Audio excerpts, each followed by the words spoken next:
দেশীয় চলচ্চিত্রে সাম্প্রতিক সময়ের সবচেয়ে আলোচিত নির্মাতা অভিনেতা জুটিগুলোর একটি হিমেল আশরাফ ও শাকিব খান। ২০২৩ সালে মুক্তিপ্রাপ্ত প্রিয়তমা সিনেমার মাধ্যমে এই জুটি দর্শকদের কাছে ব্যাপক জনপ্রিয়তা অর্জন করে। রোমান্টিক ট্র্যাজেডি ঘরানার সেই সিনেমাটি মুক্তির পর বক্স অফিসে দারুণ সাড়া ফেলে এবং বছরের অন্যতম ব্যবসা সফল চলচ্চিত্রে পরিণত হয়।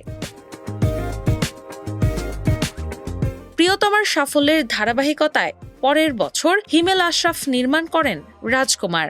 সেই ছবিতেও কেন্দ্রীয় চরিত্রে ছিলেন দেশের শীর্ষনায়ক শাকিব খান। ছবিটির দর্শকপ্রিয়তার পাশাপাশি বাণিজ্যিকভাবেও সফলতা পায়। এরপর থেকেই চলচ্চিত্র প্রেমীদের মধ্যে আলোচনা ছিল এই সফল জুটি আবার কবে একসঙ্গে কাজ করবেন। বিভিন্ন সময়ে নির্মাতা হিমেল আশরাফও জানিয়েছেন ভবিষ্যতে তিনি আবারও শাকিব খানকে নিয়ে নতুন চলচ্চিত্র নির্মাণ করতে আগ্রহী।